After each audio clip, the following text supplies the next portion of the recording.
Apa?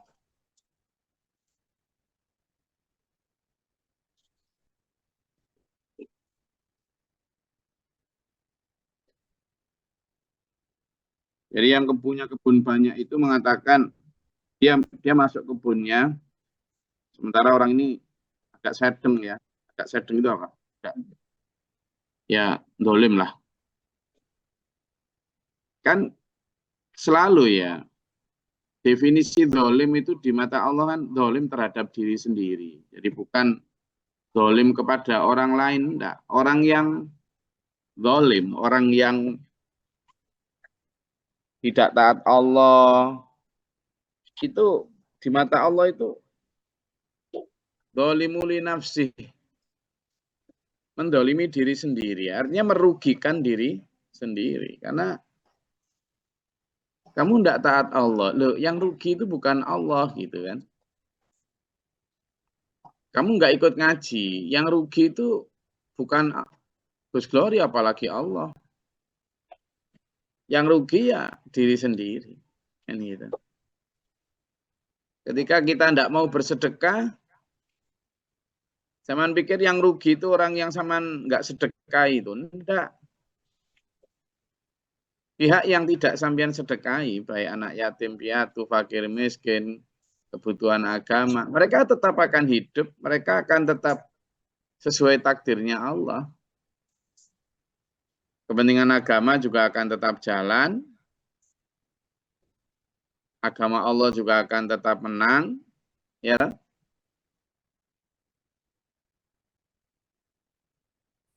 Yang rugi ya manusia sendiri karena tidak mengambil kesempatan itu. Kan gitu. Tidak mengambil kesempatan untuk baik. Dia bilang begini, "Ulama adunnu anta bidahadi abada." Kalau lihat kebunku ini, ya sistem irigasinya bagus kan gitu, dikelola dengan canggih, sistem irigasinya bagus. Kalau tak lihat kebunku ini kayaknya nggak bakal deh, rugi itu nggak bakal, sulit. Ini kebun ini hanya representasi ya dari instrumen-instrumen kekayaan kita. Ya, baik yang berupa pabrik, toko, jabatan, apapun lah yang menghasilkan uang itulah. Manusia selalu merasa begitu.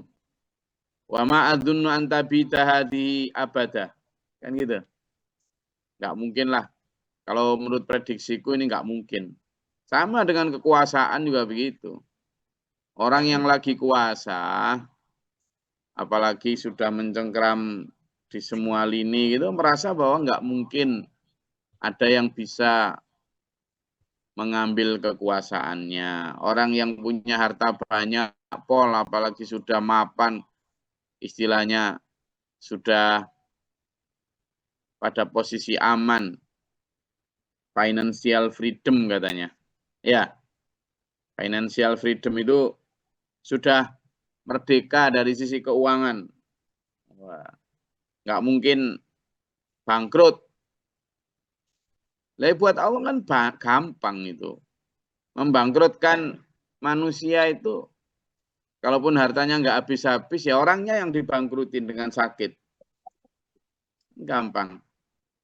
Nah, hal-hal kayak gitu selalu menjadi mindset orang-orang yang lupa diri ya. Orang yang punya harta banyak, lupa diri bahwa itu hanya cobaan. Orang yang punya kuasa tinggi juga lupa bahwa semua kekuasaan dalam sejarahnya pasti jatuh. Orang yang punya wajah ganteng, fisik kuat, rupawan cantik, lupa bahwa tubuh itu tidak didesain untuk abadi, bahwa pasti akan keriput lalu mati. Selalu dilupakan. Siapa sih yang melupakan semua itu? Ya, penyihir utama, setan. Penyihir utama yang membuat manusia yaksabuna annamalahu akhlada. Ya, yaksabu annamalahu akhlada. Yang mengira bahwa hartanya itu akan mengekalkannya. Nah, itu.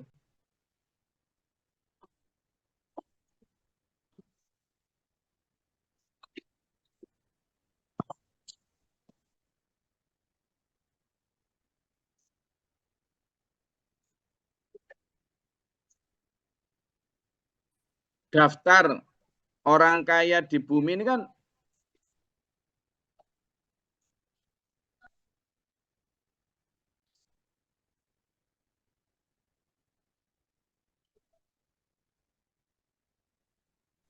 daftar orang kaya di bumi ya. Itu kan selalu berubah-ubah tuh. Kadang si A, kadang si B. Kan naik turun. Itu aja membuktikan bahwa tidak ada yang abadi tuh. Tapi manusia ngiranya abadi.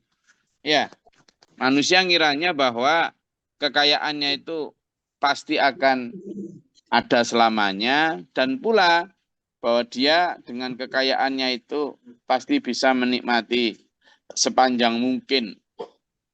Itu. Padahal tidak ada dalam sejarahnya orang bisa berkuasa terus atau bisa menikmati hartanya terus-terusan, itu tidak ada. Pasti ada apa? Out of date, masa kadaluarsa. Tapi manusia ya gitu-gitu aja, sejak dulu ya terus saja terjebak pada kubangan yang sama. Kubangan itu apa? Itu yaksabu annamalahu akhlada. Itulah. Coba dibuka di surat Al-Humazah. Nah, dibuka bersama di surat Al-Humazah.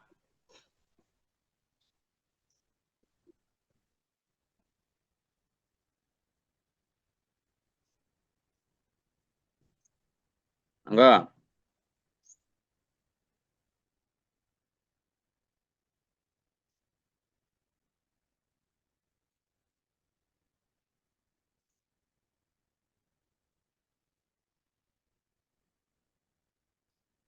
Mau dibaca enggak? A'udzubillahi minasyaitonirrajim. Bismillahirrahmanirrahim. Celakalah bagi setiap pengumpat dan pencela yang mengumpulkan harta dan penghitung-hitungnya. Dia, manusia, mengira bahwa hartanya itu dapat... Sampai situ dulu. Bentar. Allahul-Azim. Bentar, pelan-pelan. Jadi, di sini pertama, wailun, celaka. Likulli, bagi tiap al-humazah. Siapa al-humazah itu? Yang suka mencela, yang suka menghina, yang suka meremehkan orang, yang suka underestimate. Ya, yang suka apa? Underestimate. Kalau kita lihat di ayat sebelumnya, orang yang kebunnya kaya, banyak, tokonya besar, pabriknya gede, jabatannya tinggi. Itu loh di ayat yang 34. Ana aktsaru minka mala wa azunafara. Dia bilang begitu. Aku ini lebih banyak hartanya. Kamu jangan macam-macam sama saya, gitu katanya. Sementara yang punya kuasa, punya partai besar, punya massa besar, jangan macam-macam sama gue. Kan gitu. Jangan macam-macam sama aku. Aku ini pengikutku banyak, masaku banyak. Aku ini menang pemilu, misalnya. Ya. Kan gitu. Manusia selalu ditipu oleh kuantitas. Baik harta maupun tahta. Selalu ditipu oleh tiga hal itu. Rupa, harta, tahta. Dan mungkin juga strata sosial. 4 hal itu. Merasa bahwa itu tadi. Makanya di di surat Al-Humazah itu, kemudian Allah cilaka. Cilaka orang yang suka mengumpat. Wailun.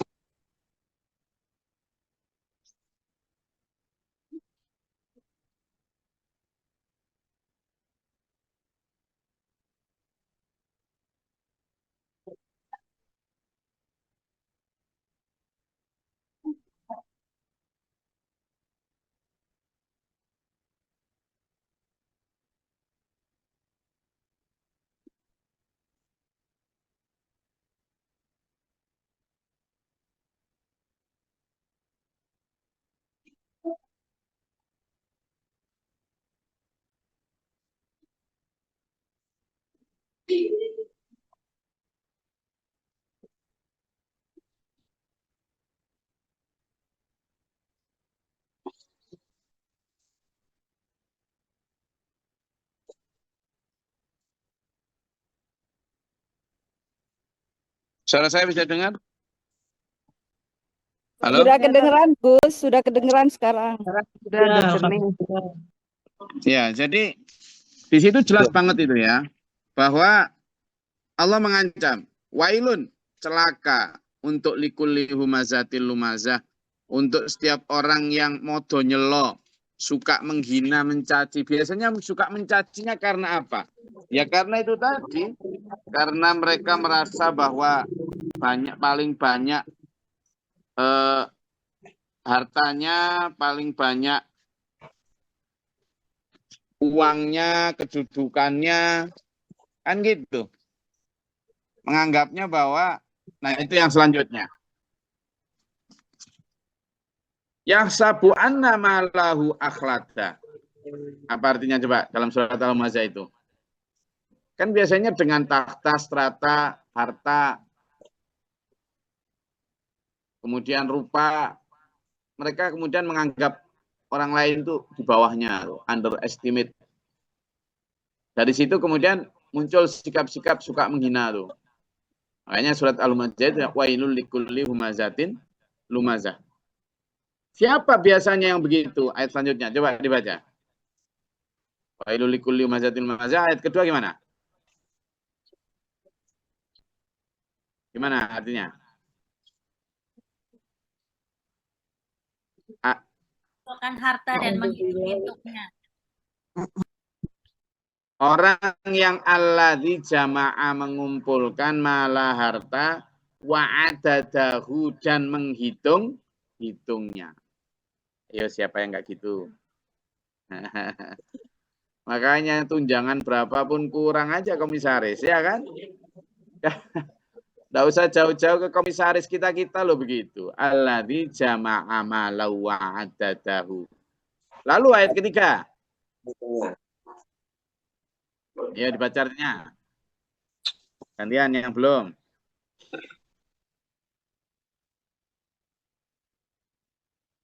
Ayo. Izin Gus. Dia mengira bahwa A'udzubillahi minasyaitonirrajim, bismillahirrahmanirrahim. Dia mengira bahwa hartanya itu dapat mengekalkannya. Sadaqallah. Kalau kita hubungkan dengan ayat yang kita pelajari saat ini ayat 35 itu kan ma'adzunnu antabita hadhihi abada. Aku tidak akan ngira ini hartaku ini pasti abada kekal ini, selamanya ini. Sama dengan yang tadi. Yaksabu anna. Mengira dia itu orang yang suka menghina karena kedudukan, karena harta, karena rupa itu. Yaksabu anna malahu hartanya itu akhladahu. Akan membuat dia kekal. Seolah-olah nggak akan mati. Jadi yaksabu anna malahu akhladah. Lalu apa selanjutnya ayat keempat? Kala, tidak. Jangan, enggak gitu. Sekali-kali tidak. Enggak akan. Jangan gitu kamu itu, kata Allah. Jadi betapa sayangnya Allah sama kita. Dulu. Kita itu sudah diingetin dengan berbagai macam kisah masa lalu. Tentang Korun, tentang Fir'aun, tentang Haman, itu di masa Nabi Musa. Lalu ada di masa Nabi Muhammad SAW, ada Sa'labah, banyak. contoh yang membuat kita harusnya itu berhati-hati. Termasuk kalau seandainya sampean adalah seorang tokoh agama. Jadi wali Bal'am itu ahli ibadah dulu di masanya Nabi Musa. Ahli ibadah, ilmu, ulama Bani Israel itu. Al-ulama'u Bani Israel. Orang ulama Bani Israel. Tapi semuanya ditenggelamkan Allah. Jadi wali Bal'am itu mewakili agamawan. Ya, kan gitu. Sementara Haman mewakili ilmuwan. Korun mewakili hartawan. Fir'aun mewakili bangsawan. Ini si wan ini termasuk agamawan ini. Hal-hal kalau nggak benar gitu ya itu tadi. Menjadikan orang meremehkan orang lain. Menghina orang lain. Ini kembali ke ayat yang kita sedang pelajari ya. Karena kecintaannya terhadap strata sosial, tahta di pemerintahan, harta di konglomerasi oligarki, maupun ilmu-ilmu di mimbar-mimbar keagamaan, atau ilmu-ilmu di meja-meja penelitian, membuat mereka kemudian malah merasa bahwa setelah merasa bahwa akan mengekalkannya, lanjutannya setan nggak cukup di situ, diajak untuk merasa bahwa kiamat itu apa iya sih ada gitu. Hidup setelah mati itu apa ya benar nyata sih. Wa ma adunnu sa'ata qa'imatan. Aku kok ragu ya. Nah, mulai coba lihat deh sekarang komen-komen misalnya ketika ada kerusakan mental, moral, lalu ada komen yang berkata lah kayak gini nih karena nggak nurut sama Allah karena agama. Nantilah disewerbu sekarang. Disewerbu, jangan bawa-bawa agama. Jangan sok munafik. Nggak usah gitu, bla bla bla. Iya sekarang itu. Jadi kalau ada orang menasihati dengan menggunakan terminologi agama, sekarang itu malah diserang habis. Oleh siapa? Bukan oleh orang yang tidak beragama. Oleh orang yang lahirnya beragama, tapi sesungguhnya dia benci untuk melaksanakan agama itu. Ya karena itu tadi, tidak yakin bahwa as-sa'ata qa'imatan. Bahwa hari kiamat itu akan datang betul, bahwa akan ada hari penghisapan terhadap seluruh pikiran, ucapan, dan tindakan manusia. Saya yakin itu. Karena kalau yakin nggak mungkin manusia itu berbuat yang, ya kalaupun buat kesalahan itu wajar lah, tapi sesekali dan sedikit itu. Bukan orang yang selalu diulang-ulang, lalu sekedar minta maaf gitu, enggak ya. Jadi kembali ke sini, dia bilang wala irruditu ila rabbil ladina khairam munqalaba. Dan kalaupun aku kembalikan kepada Tuhanku, di mana aku juga nggak yakin gitu ya. Nanti kalaupun kembali ke Tuhanku, ya aku akan dapat yang lebih baik. Nah sekarang juga banyak itu ilmuwan-ilmuwan agama yang karena saking pedenya terhadap isi tafsir yang dia olah, itu seringkali kemudian menerangkan tentang akhirat itu seolah-olah akhirat itu nanti bisa dikendalikan oleh kita. Nggak bisa. Jadi misalnya nanti kalau aku ketemu Tuhan nanti di akhirat, aku akan bilang begini. Karena memang dalam kitab ini begini. Loh apa ini maksudnya? Jadi kata gitu. Kalau misalnya ada malaikat yang mengatakan kepada aku, hei kamu sholatmu nggak diterima. Aku santai aja. Nanti aku akan bilang begini, bla bla bla bla bla. Kita itu nanti di sana itu tidak bisa ngomong seperti yang kita inginkan di dunia loh, berdasarkan tafsir apapun. It's out of our control. Jadi kita itu di luar kontrol kita ketika di akhirat itu dulu. Kita di akhirat itu hanya rewind atau hanya memutar kembali apa yang sudah kita lakukan di dunia. Jadi kontrol kita itu tidak ada sudah.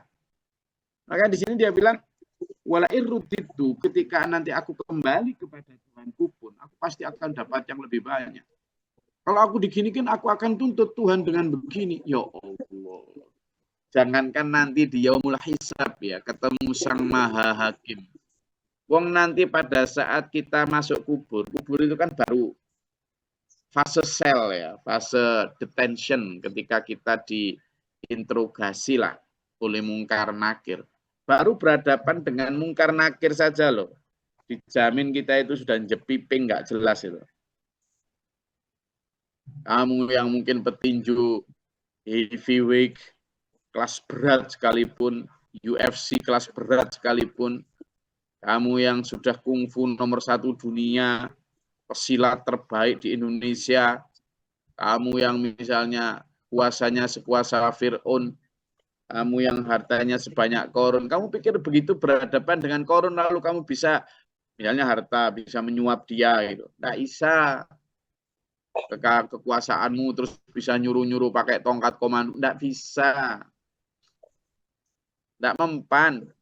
Apalagi nanti di hadapan Allah. Kalimat sahibuhu, orang yang punya harta dia lalu dia bilang wala iruditu ila rabbil ajidana khairam minha munqalaba, nanti aku akan dapat yang lebih baik. Enggak bisa. Maka temannya ini ngingetin nih. Qala berkata lahu kepadanya sahibu, temannya itu. Wa yukhawiru, sambil bercakap-cakap dia bilang, Loh, kamu kok ngomong gitu? Akafarta billadzi khalaqaka min turabin tsumma min nutfatin tsumma sawwaka rajula. Kamu itu enggak ingat toh? Kok bisa kamu ingkar sama Tuhan yang menciptakanmu dari tanah, dari mani, lalu menyempurnakan kamu menjadi makhluk yang sempurna. Kamu tuh bukan apa-apa, bukan siapa-siapa, nggak ngerti apa-apa dulu itu. Makanya kemarin saya ajak sampean untuk bicara di surat Al-Qasas di mana Qarun mengatakan bahwa ini semua adalah ilmuku, hasilku. Nanti akan kita pelajari juga. Jadi di Al-Qasas itu disebutkan ketika Qarun ditagih oleh Musa untuk sedekahkan sesuai dan akan itu, ya kan? Sesuai janjinya ketika dia tidak punya, ketika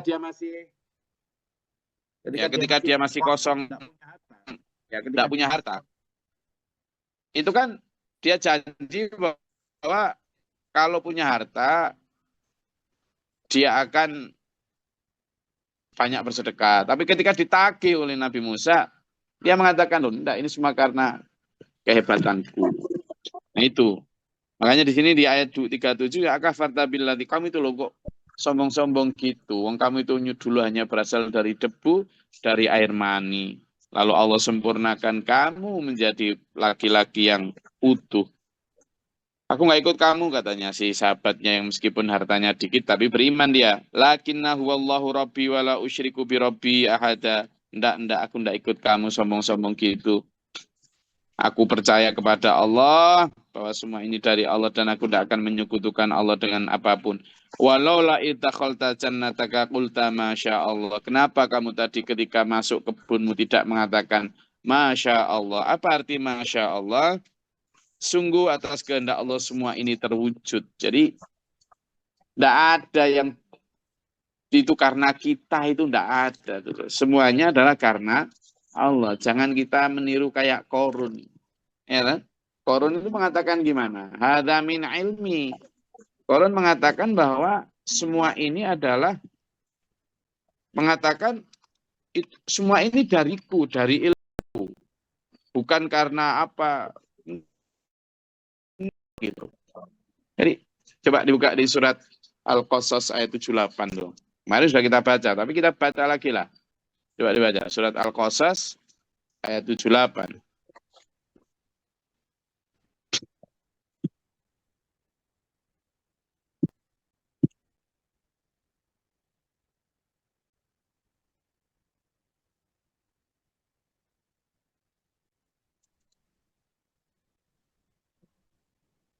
Ketemu? Izin Gus.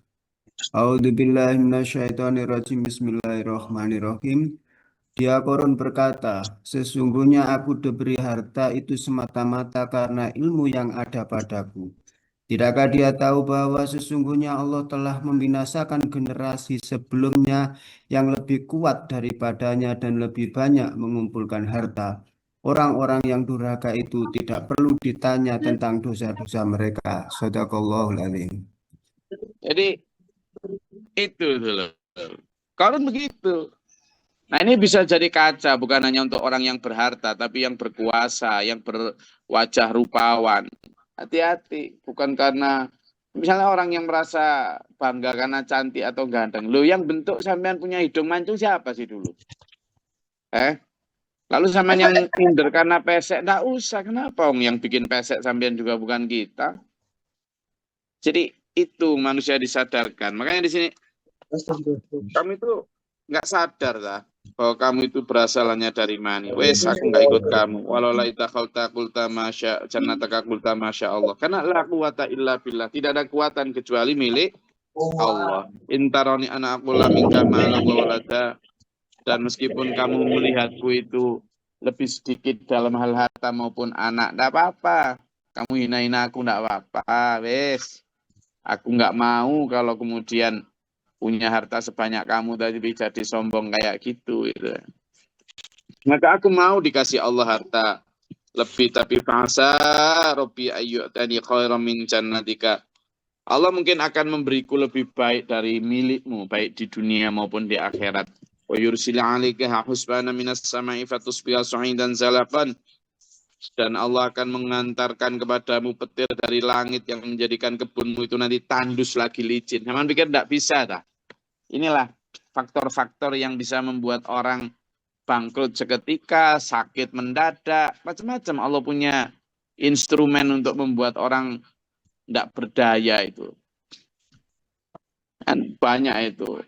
Di Al-Quran menyatakan sudah berapa banyak negeri-negeri atau orang-orang terdahulu yang lebih banyak hartanya, lebih kuat fisiknya, tapi kami hancurkan. Kenapa kamu nggak mengambil pelajaran? Kan gitu Allah sering. Aus bikama wa ghorong falan tastati'a lahu talaba.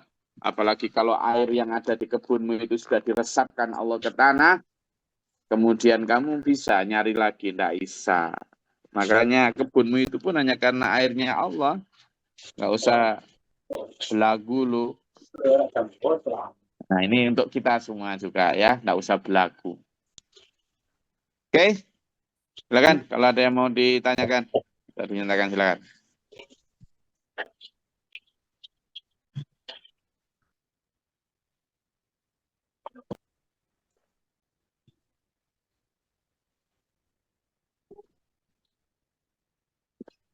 Nggak ada? Oke, saya rasa kalau nggak ada cukup. Mudah-mudahan semakin hari kita dikuatkan keimanan kita kepada Allah, menjadi hamba-hamba yang lebih saleh dan salihah. Amin. Allahumma shalli wa sallim wa barik alaihi.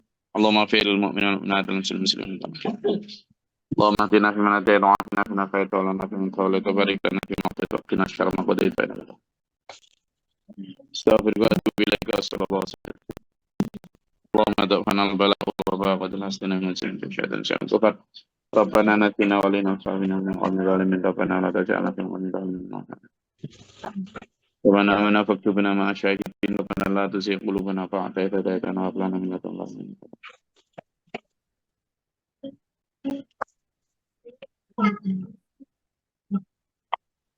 Allahumma fasal kan fasikin Allahumma hasan kan sirrin min Allah. Rabbi a'udzu bika min al-jahdi syaitan wa a'udzu bika rabbi a'udzu bika. Rabbana ja'alna muslimin laka wa ghayran laka. Rabbana hab lana min azwajina wa dhurriyyatina qurrata a'yun Allahumma fatiri samawati wal alimil ghaibi wa syahadati rabba kulli man wa syahadatu la ilaha illa anta. A'udzu billahi min judil bala wal fatir kisyaqwa wa suqul wa syahadati wa ta'ala sallallahu. Rabbana hab lana min azwajina wa dhurriyyatina qurrata a'yun waj'alna lil muttaqina imama. Rabbi fil wa laki wa lil azwajati wa dhurriyyatina washaban.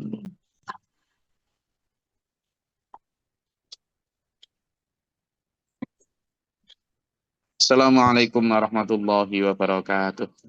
Waalaikumsalam warahmatullahi Allahumma wabarakatuh. rahmna bil Qur'an waj'alhu lana